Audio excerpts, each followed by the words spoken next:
አመሰግናለሁ ክብርት አፈ ጉባኤ። እኔ በሁለት ጉዳዮች ላይ አስተያየት ለመስጠት ነው።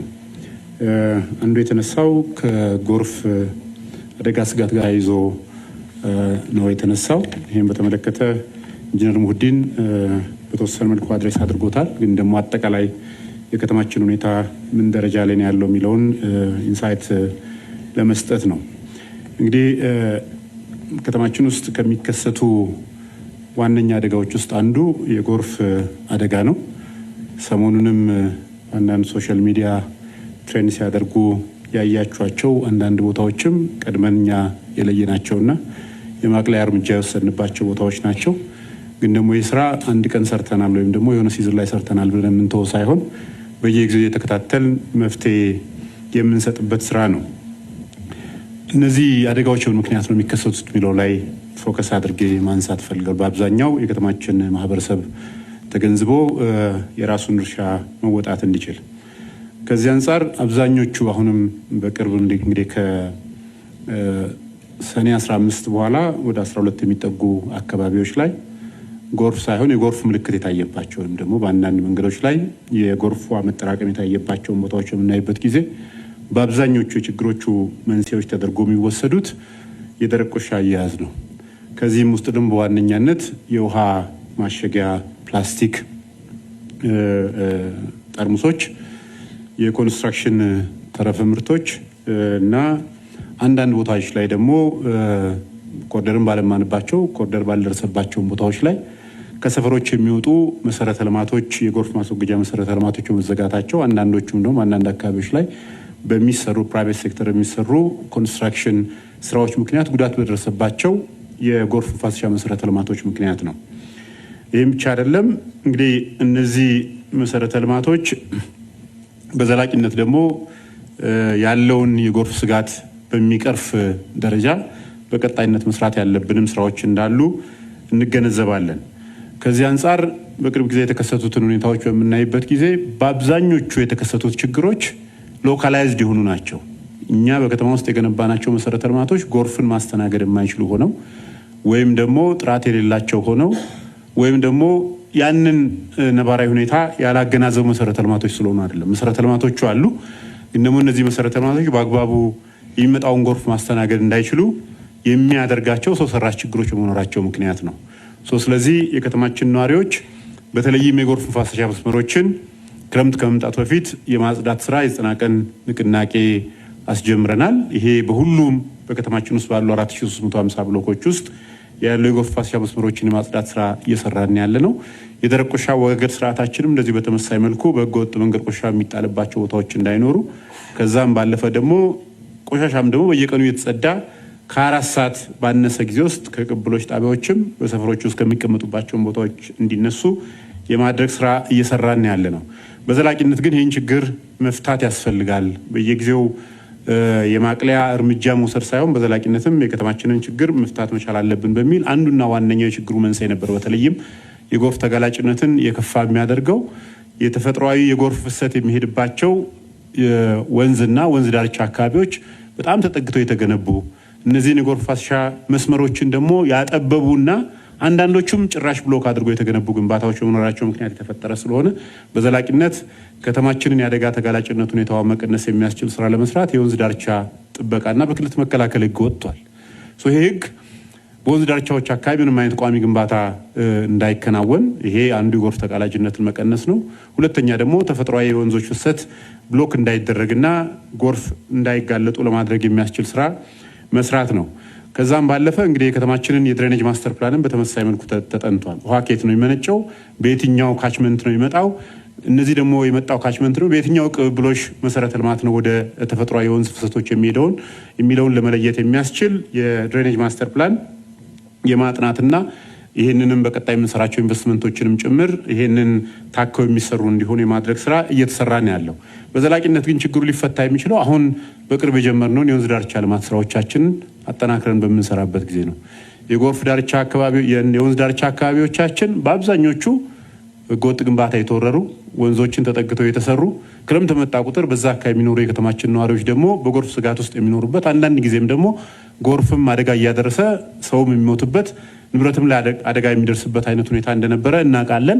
በዘላቂነት እንግዲህ በከተማችን ውስጥ ያሉትን ሁሉም ወንዞቻችን አሁን እያለማን ባለንበት መንገድ ስናለማና ከአደጋ ስጋት የከተማችን ጸጋ ወደ መሆን ስናሸጋግራቸው ነው የሚል እምነት ይዘን እየሰራን ያለ ነው። በአጠቃላይ የከተማችን የአደጋ ስጋት ተጋላጭነት ሁኔታ መለየት እንዲቻል በዚህ ዓመት ከአዲስ አበባ ዩኒቨርሲቲ ጋር በመሆን በ119 ወረዳዎች ላይ የአደጋ ስጋትና ተጋላጭነት ሁኔታ ሪስክ ፕሮፋይል ጥናት ጨርሰናል። ከሚቀጥለው ዓመት ጀምሮ እነዚህን በከፍተኛ ተጋላጭ የሆኑትን ቦታዎችን በመለየት መፍትሄ የመስጠት ስራ እንሰራለን። ከዚህ ጋር ተያይዞ በተለይም በኮሪደር በለሙባቸው አካባቢዎች ላይ ዋነኛው ከላይ የምናየው መንገዱንና ያማረውን አካባቢ ስለሆነ ነው እንጂ ትልቁ የተሰራው መሰረተ ልማት ምንድነው ከተባለ እዛ አካባቢ ያለውን የጎርፍ መሰረተ ልማት አቅም ማሳደግ ነው። አብዛኞቹ በከተማችን ውስጥ የተገነቡት የጎርፍ ማፋሰሻ መስመሮች በወቅቱ የነበረውን የከተማችን የክትመት ሁኔታ ታሳቢ አድርገው በጣም ትናንሽ ሳይዝ ያላቸው የውሃ መፋሰሻ መስመሮች ነበሩ። እነዚህን የማሳደግ በአካባቢያቸው ካሉ ሌሎች መሰረተ ልማቶች ጋር የተናበቡ እንዲሆኑ የማድረግ ሴፍሊ ወደ ተፈጥሯዊ የወንዝ ፍሰቶች እንዲገቡ የማድረግ ስራ እየሰራን ስለሆነ አይ ቲንክ በዘላቂነት ችግሩ ይፈታል ብለን እናስባለን። እንግዲህ ይሄ አሁን የምናያቸው ፍላሽ ፍለድ ወይም ደግሞ ቅጽበታዊ ጎርፎች በቀጣይነትም ሊከሰቱ ይችላሉ። እንዳይከሰቱ ማድረግ የምንችለው የደረቅ ቆሻሻ አያያዝ ስርዓቶቻችንን በማዘመን የኮንስትራክሽን ተረፈ ምርቶች አያያዞቻችንን የተሻለ በማድረግ ከዛም ባለፈ መሰረተ ልማቶች ላይ የሚደርሰውን ጉዳት በመቀነስና መሰረተ ልማት ላይ ያለንን ጥበቃ በማጠናከር ሲሆን ብቻ ነው የጎርፍ ተጋላጭነት ሁኔታችንን መቀነስ የምንችለውና የከተማችን ነዋሪዎች ይሄንን ኃላፊነታቸውን በአግባቡ መወጣት የጎርፍ ማፋሰሻ መስመሮችን የማጽዳትና ጉዳትም እንዳይደርስባቸው የመጠበቅ ስራ ከዛም ባለፈ ደግሞ በህገወጥ መንገድ ቆሻሻ እንዳይጣል የማድረግ ስራ መስራት ይኖርብናል የሚለውን ሀሳብ ለማንሳት ነው። ሌላኛው ማንሳት ፈልገው ከመብራት አቅርቦት ጋር ተያይዞ የተነሳው ነው። ቅድም ቅድስት ክሊርሊ ሄዳበታለች። አብዛኞቹ በተለይም ከቆጣሪ አቅርቦት ጋር አሁን ችግር የሚነሳባቸው አካባቢዎች ሁሉም ማለት ይቻላል ያው ከለውጡ በፊት ግንባታቸው ተጀምሮ በቂ መሰረተ ልማት ሳይሟላላቸው ለቤት ባለቤቶች ወድሞጣ ለደረሳቸው ሰዎች የተላለፉ ቤቶች ናቸው። እነዚህ ቤቶች ውስጥ የደረሳቸው ሰዎች በኪራይ ቤት ከመኖር ብለው ወደ እነዚህ ቤቶች ከገቡ በኋላ በአብዛኞቹ ይጠቀሙ የነበረው ለኮንስትራክሽን ግንባታ በገባ ቆጣሪ ነው የሚጠቀሙት። አንድ ብሎክ ላይ 50-60 ሰው አንድ ቆጣሪ የሚጠቀምበት፣ በዚህ ምክንያት ከፍተኛ የኃይል ጭነት እየመጣ መስመሮች የሚቃጠሉበት ቆጣሪ የሚመልስበት አይነት ሁኔታ ነበር የነበረው። ይሄ እንግዲህ ችግሩ የከተማችን ነዋሪዎች ችግር ነው በሚል ወስደን በ2018 ብቻ አራብሳ፣ የካጣፎ፣ ኮየፈጬ፣ ወታደር ሰፈር የሚባሉት አካባቢዎች ላይ 66730 አዲስ ቆጣሪዎችን ያስገባ ነው። በዚህ ሂደት ስቲል ያልደረስንባቸው ቦታዎች አሉ። እነዚህም ለመዘግየታቸው ዋነኛ ምክንያት ተደርጎ የሚወሰደው ቀድሞ በቂ መሰረተ ልማት ያልተገነባላቸው መሆኑ ምክንያት ነው። በተለይ የመንገድ መሰረተ ልማት ያልተገነባ፣ መንገዱ ሳይገነባ አንደርግራውንድ ኬብልስ መሳብና ደክቶችን መቅበር የማይቻል፣ ማንሆሎችን ማስቀመጥ የማይቻል፣ ሌሎችም የሲቪል ስራዎችን መስራት የማይቻል መሆኑ ምክንያት ነው።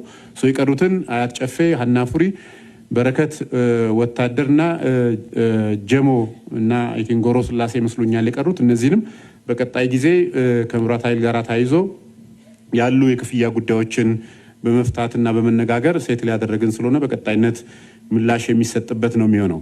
ከተማችን ውስጥ ካለ የመብራት መቆራረጥ ጋር ተያይዞ የሚነሳው ሀሳብ ላይ አድሬስ ለማድረግ እንግዲህ እንደምታውቁት የዛሬ 5 ዓመት 6 ዓመት የከተማችን ውስጥ ያለው የመብራት መቆራረጥ ምጣኔ አሁን እንዳለው አይደለም። ኦልሞስት በከተማችን ውስጥ ያለው የመብራት መቆራረጥ ወይም መሰረተ ልማት ላይ በደረሰ ጉዳት ወይም ደግሞ የተለየ ችግር ተፈጥሮ ካልነው በስተቀር የመቆራረጥ ምጣኔው ቀንሷል። የመቆራረጥ ምጣኔው መቀነስ ብቻ አይደለም፣ ከጠፋም በኋላ የሚመለስበት ዲዩሬሽንም በጣም አጭር ለማድረግ ሰፊ ስራ ተሰርቷል። ከዚህ ውስጥ አንዱ የመካከለኛና ዝቅተኛ መስመር ተሸካሚ መስመሮችን አቅም የማሳደግ ስራ ነው። በ2018 ብቻ ከ474 ኪሎ ሜትር በላይ እነዚህን የመስመር አቅሞችን የማሳደግ ስራ ተሰርቷል። ከኤክስፓንሽንም አንጻር ያለውን በምናይበት ጊዜ እንደዚሁ በተመሳሳይ መልኩ ወደ 640 ኪሎ ሜትር አካባቢ በእቅድ ከተያዘው ውስጥ እንደዚሁ 536 ኪሎ ሜትር የመስመር ማስፋፊያ ስራ ተሰርቷል። ነባር ትራንስፎርመሮቹም በወቅቱ የነበረውን የኃይል ፍላጎት ታሳቢ አድርገው የተሰሩ ከመሆናቸው ጋር ተያይዞ የአቅም ችግር የነበረባቸውን አቅማቸውን የማሳደግ የጥገና ችግር የነበረባቸውንም በመጠገን በተመሳሳይ መልኩ ሪሃብሊቴት ማድረግ የሚፈልጉትን ሪሃብሊቴት ማድረግ ወደ 439 አካባቢ አዳዲስ ትራንስፎርመሮችን የመትከል እና የመጠገን አቅማቸውን የማሳደግ ስራ ተሰርቷል።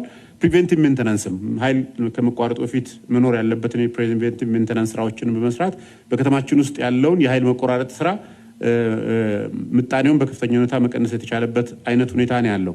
ከአገልግሎት አሰጣጥም አንጻር ያለው በምናይበት ጊዜ ከዚህ ቀደም በከተማችን ውስጥ የኃይል ፍላጎት ያቀረቡ ሰዎች 2 ዓመት 3 ዓመት ወረፋ የሚጠብቁበት ያንንም አገልግሎት ለማግኘት ያልተገቡ መንገዶች የሚከዱበት አይነት ሁኔታ የነበረውን ቀይረን አሁን ባለው ሁኔታ አንድ አዲስ የኃይል ፈላጊ ግለሰብ ከ10 ቀን በላይ ያልበለጠ ጊዜ የሚጠብቅበት ሁኔታ መፍጠር የቻልንበት ስለሆነ ይሄም በቂ አይደለም በሚል በተለይም በሰብስቴሽኖች ላይ በከፍተኛ የኃይል ተሸካሚ መስመሮች ላይ ያሉትን ችግሮች መፍታት ከተማችን ውስጥ አስተማማኝ የኃይል አቅርቦት እንዲኖር የማድረግ ስራ እየተሰራ ነው ያለው። ይሄ በዘላቂነት እነዚህ ያነሳቸውን ችግሮችን አድሬስ በማድረግም በዘላቂነትም ሌሎች ተጨማሪ መሰረተ ልማቶችን በመገንባትም ችግሩን አድሬስ ማድረግ የሚቻልበት የኃይል አቅርቦትንም የተሻለ ማድረግ የሚቻልበት እድል ያለ መሆኑን ለማንሳት ነው። አመሰግናለሁ።